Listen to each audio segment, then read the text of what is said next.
Então, pessoal, vamos lá, né? Continuando, vamos agora refletir sobre a teoria a priorista. A teoria empirista é que deu origem à pedagogia diretiva, tá? Quando eu falo em teoria empirista e teoria a priorista, eu estou falando de filosofia. Filosoficamente, a teoria empirista deu origem à teoria pedagógica diretiva. Filosoficamente, a teoria a priorista deu origem, então, ao pensamento pedagógico, à prática pedagógica não diretiva. Veja que na prática pedagógica não diretiva, o vetor ali muda, né? É o aluno que tem prioridade sobre o professor. É o aluno que dá as cartas dentro do processo ensino-aprendizagem. É o aluno, o sujeito e o único sujeito importante dentro desse processo.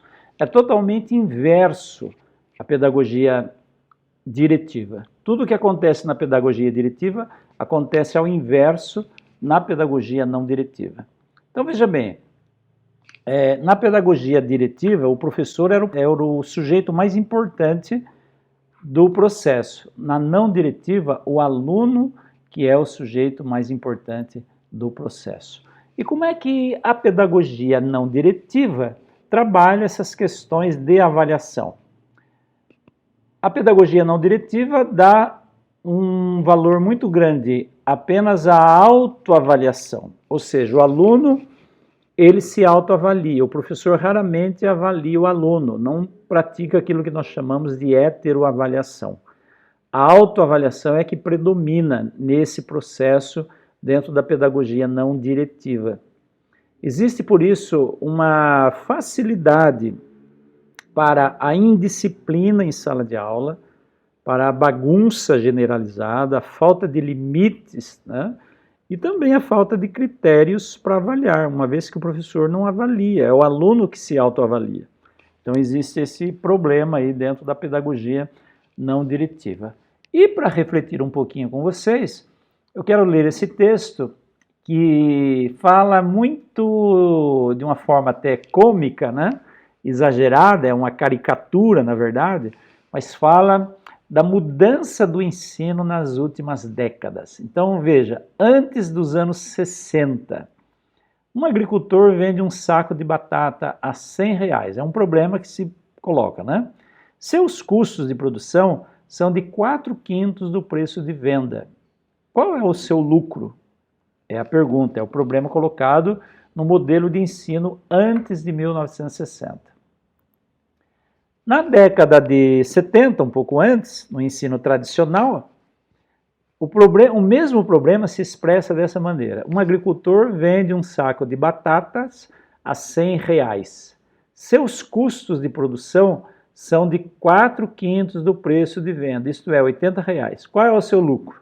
Perceba que nesse caso, nessa situação, o problema ele já é simplificado, já é dado assim alguns caminhos, algumas dicas para que o aluno resolva o problema. No ensino moderno, já na década de 60 para a década de 80, o mesmo problema se expressa dessa maneira. Um agricultor troca um conjunto B de batatas por um conjunto M de moedas.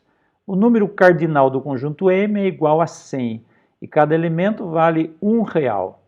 Desenhe 100 grandes pontos representando os elementos do conjunto M. O conjunto C dos custos de produção engloba menos 20 do total de grandes pontos do conjunto M. Represente o conjunto C como um subconjunto de M e dê a resposta da seguinte questão. Qual é o cardinal L de lucro? Desenhe em vermelho. Perceba que o ensino vai se modificando, né? No ensino renovado na década de 1980, o mesmo problema poderia ser expressado dessa maneira.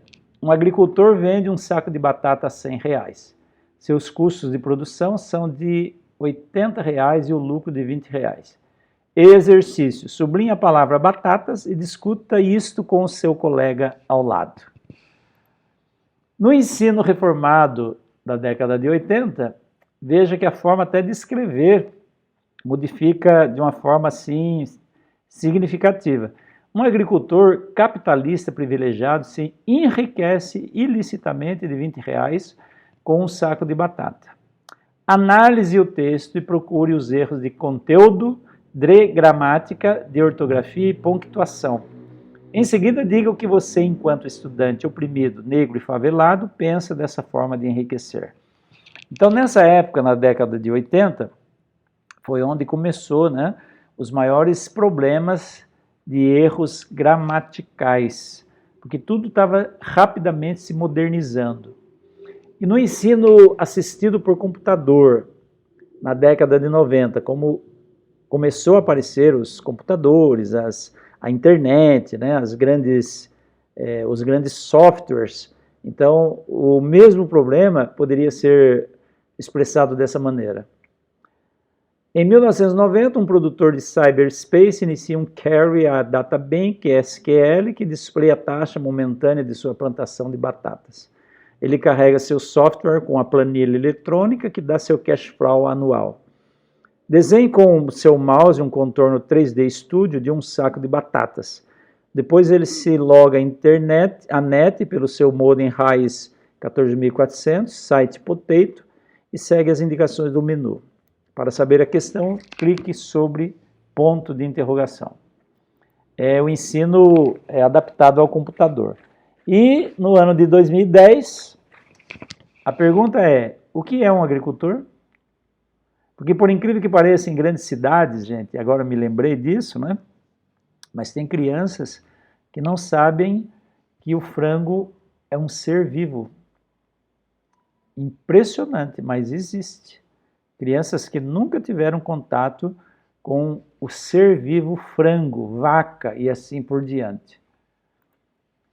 Bom, partimos então para a teoria socio-interacionista. Você viu que na teoria diretiva, na pedagogia diretiva, a teoria empirista era totalmente uma concepção de educação contrária à teoria a priorista, que é a teoria não diretiva de pedagogia. Na teoria socio-interacionista, nós vemos o equilíbrio acontecendo. Por quê? Porque a teoria socio-interacionista, construtivista, socio-interacionista, ela tem base, ou ela deu origem à pedagogia relacional. O que é a pedagogia relacional? Essa fala, gente, é de um educador da Universidade Federal do Rio Grande do Sul, o Fernando Becker. Ok? O Fernando Becker fala da pedagogia relacional, onde tanto o professor quanto o aluno, eles se interagem e ambos se influenciam dentro do processo educativo. Um não é mais importante que o outro. Nem o professor é o sujeito principal do processo ensino-aprendizagem e nem o aluno é o sujeito principal do processo ensino-aprendizagem. Ambos são principais, os dois são igualmente importantes. Porque pare para pensar um pouco, sem um não existe o outro. Se não houver aluno, o papel do professor deixa de existir. E assim, o contrário também é verdadeiro. Só existe aluno, professor, só existe relação de ensino-aprendizagem se houver a relação de aluno e professor. E a gente já volta então para discutir a pedagogia relacional.